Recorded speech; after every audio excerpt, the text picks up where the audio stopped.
Magandang araw mga kaplanadong buhay. Ako si Captain Chris Cervantes, dating seafarer, ngayon ay financial planner, entrepreneur, founder ng Cardinal Boy Financials. At higit sa lahat, isang taong maraming taong nang nakikinig sa mga kwento ng mga seafarers, OFWs at ng kanilang mga pamilya. At ngayong araw, pag-uusapan natin ang pinakamainit na usapin sa komunidad ng mga seafarers. Isang tanong na naging dahilan ng maraming tampuhan, pag-aaway, pagkakawatak-watak at sa ilang pagkakataon, hiwalayan. Ang tanong, kanino ba dapat ibigay ang allotment? Sa asawa ba o sa mga magulang? Bago ka mag-comment, pakinggan mo muna ako because today I'm challenging everyone, mga asawa, mga magulang at kahit tayong mga seafarers. Hindi ako naniniwala na ito ay problema sa allotment. Naniniwala ako na ito ay isang leadership problem, isang communication problem, isang planning problem. At higit sa lahat, isang family system problem. Real talk tayo ngayon. Hindi para humanap ng kakampi, kundi para humanap ng solusyon. Tara, simulan natin ito. Planadong buhay sa Cardinal Boy. Laging may gabay, hindi ka mawawala.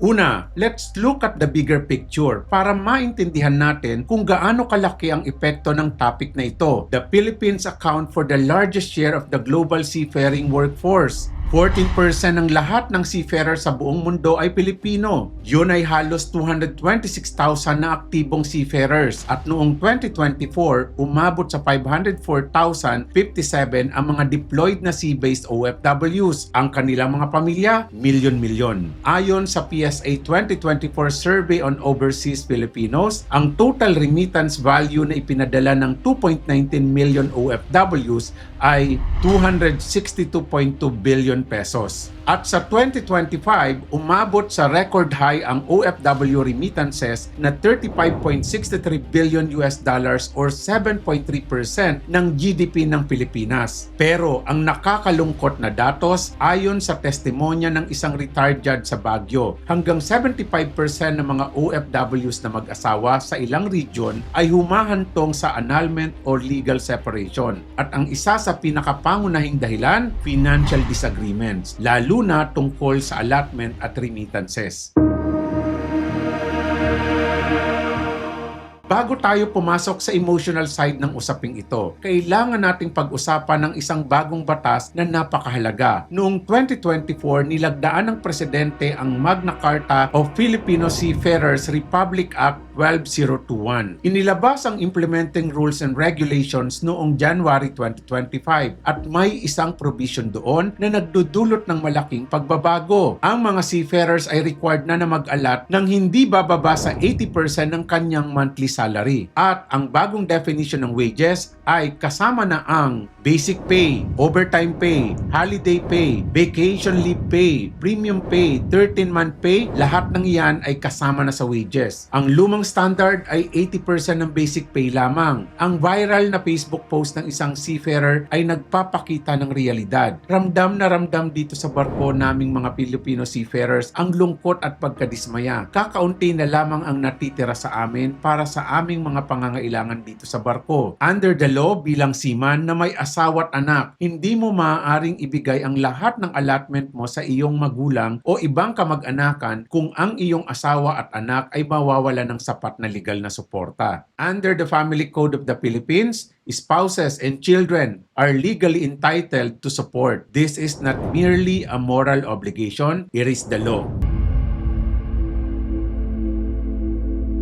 Ngayon, gusto kong pag-usapan ang pinakamahalagang punto ng episode na ito. Karamihan sa mga mag-asawa, iniisip nila na pera ang dahilan ng kanilang mga away. Hindi sila nag-aaway tungkol sa pera. Nag-aaway sila tungkol sa tiwala, kontrol, respeto, seguridad at prioridad. And when it comes to who matters more to you, kapag sinabi ng asawa mo na, bakit mo pinapadala ng nanay mo nang hindi mo man lang ako tinatanong? Hindi yun tungkol sa pera. Yun ay, naiisip mo ba ako? Kinikilala mo ba ako bilang partner mo? Kapag sinabi naman ng magulang mo na, nakalimutan mo na kami ng dahil sa misis mo, hindi rin ito tungkol sa pera. Yun ay, natatakot kaming mapalitan, mahal mo pa ba kami? Ayon sa pag-aaral tungkol sa mga seafarers, ang mga financial disconnect ay nagmumula hindi sa kakulangan sa pera, kundi sa misalignment ng expectations ng seafarer, ng asawa at ng pamilya. Ang problema ay communication gap, hindi money gap. Once you learn how not to fight over money at magsimulang mag-usap tungkol sa mga nararamdaman, tungkol sa takot, and understand the needs behind every conversation about money, magsisimula ng magbago ang lahat.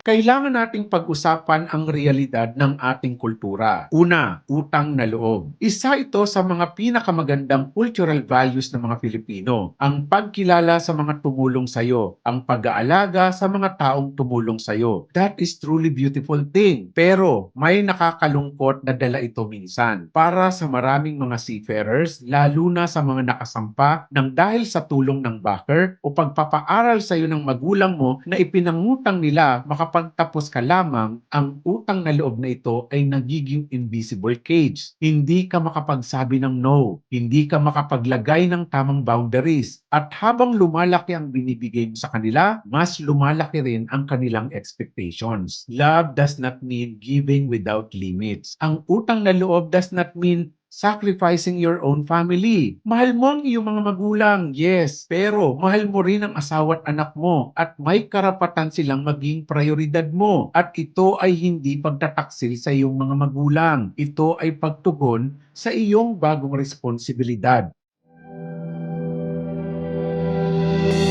Now, I want to speak directly to the spouses. Sa ating mga alatis, mayroon kang karapatan na malaman kung saan napupunta ang kita ng asawa mong seaman. But, you also have the responsibility. For the spouses, things you need to acknowledge. Una, ang pagbibigay ng asawa mo sa kanyang mga magulang ay hindi automatic na nangangahulugan ng betrayal. Kaya magandang pag-usapan ng maayos at planuhin kung magkano ba ang dapat. Ang tamang tanong ay hindi, bakit mo binigyan ng nanay mo? Kundi, magkano ang dapat nating iset aside para sa ating mga magulang na magiging part ito ng plano natin. Ang transparency ay two-way. Kung gusto mong malaman ang financial details ng asawa mo, ikaw rin mismo ay dapat maging transparent tungkol sa household spending. Ang hingin mong talikuran ng asawa mo ang kanyang pamilya ay hindi solusyon, na eventually ay maaaring makasama rin sa inyong relasyon. Ang support sa extended family ay bahagi ng Filipino culture. So,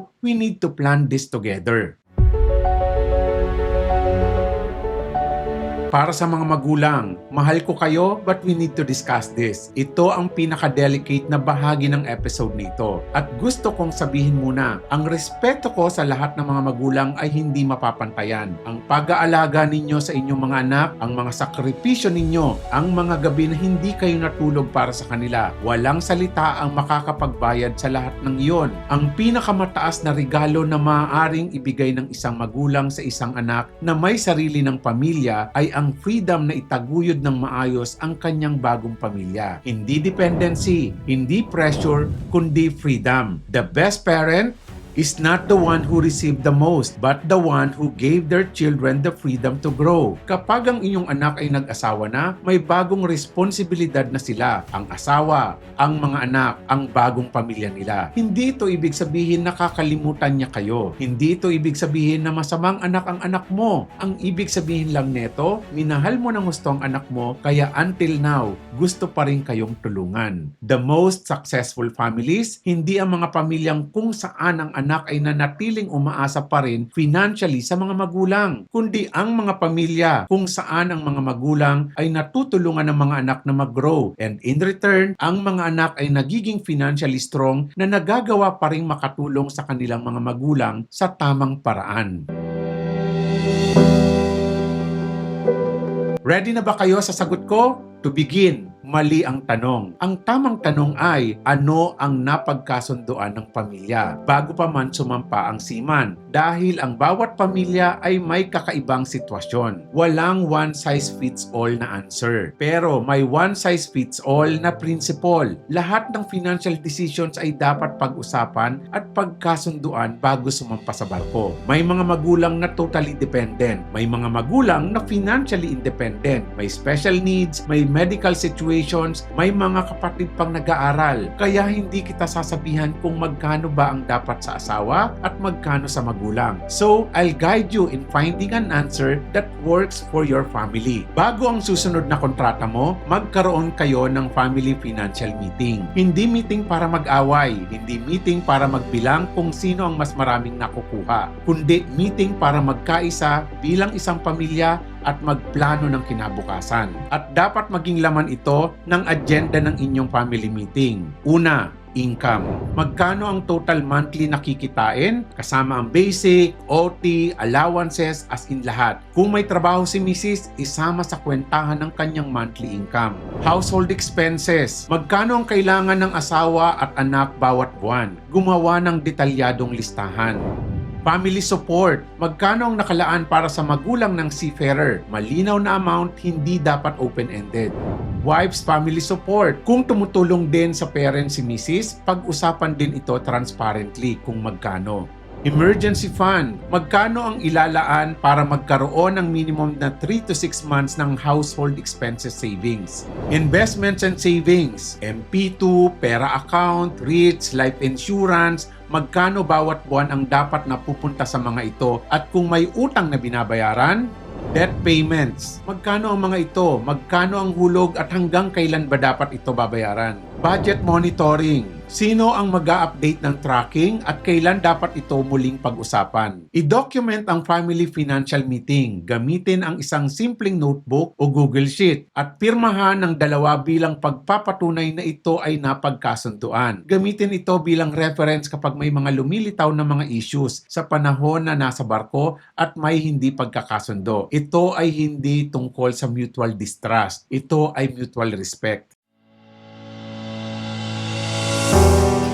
Isa sa mga pinakamalaking pagkakamali na nakita ko, iniisip ng maraming seafarer na ang kanilang trabaho ay ang kumita lang. Hindi. Ang trabaho mo bilang isang seaman ay mas malaki pa, higit pa sa kumita lang. Ang trabaho mo ay ang mag-lead sa financial future ng iyong family. Kapag nasa barko ka, hindi tumitigil ang iyong responsibility bilang financial leader ng iyong pamilya. In fact, mas lalo itong nagiging mas mahalaga. Ikaw ang kapitan ng iyong pamilya at ang kapitan ng barko, hindi niya tinatawag ang crew bawat minuto. Nagtitiwala siya sa sistema, sa mga proseso, sa chart at sa communication na inilatag niya bago pa man bumitaw sa puerto ang barko. Ganito rin ang financial leadership sa pamilya. Ang sistema ang magpapatakbo ng barko ng pamilya mo kahit malayo ka.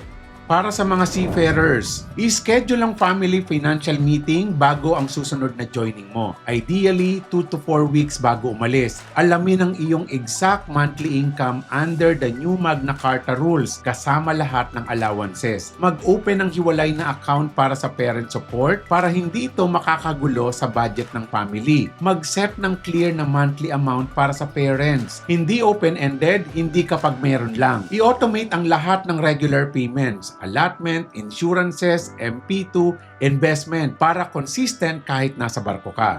Para naman sa ating mga alatis, mag-maintain ng monthly budget tracker, lahat ng income at gastos para may data kapag nag-uusap tungkol sa finances. Huwag baliwalain ang usapan tungkol sa parent support. I-manage ng maayos ang expectation ng lahat. Intindihin ang Magna Carta provisions. Alam mo ang iyong legal na karapatan bilang asawa, pero huwag mong gawing gera ang usapan. Gawing collaboration. Ang importante ay ang pamilya, hindi ang manalo sa debate. estudyante. Para naman sa mga magulang, pag-usapan ng tama ang iyong tunay na monthly financial needs at huwag humingi ng mas malaki kaysa sa kinakailangan. Simulan mo rin ang sarili mong financial planning kahit maliit lang para hindi 100% didepende ka sa anak mo. Suportahan ang bagong pamilya ng anak mo sa pagtatayo ng stable na foundation para sa inyong lahat din ito sa huli. Recognize mo ang asawa ng iyong anak bilang partner ng iyong anak, hindi bilang kalaban mo. Mga kaplanadong buhay, hindi ako naniniwala na allotment ang sumisira sa pamilya ng mga seafarers. Ang sumisira sa pamilya ay ang kawalan ng malinaw na komunikasyon, ang kawalan ng plano, ang kawalan ng tiwala, ang kawalan ng shared vision para sa future. A successful seafarer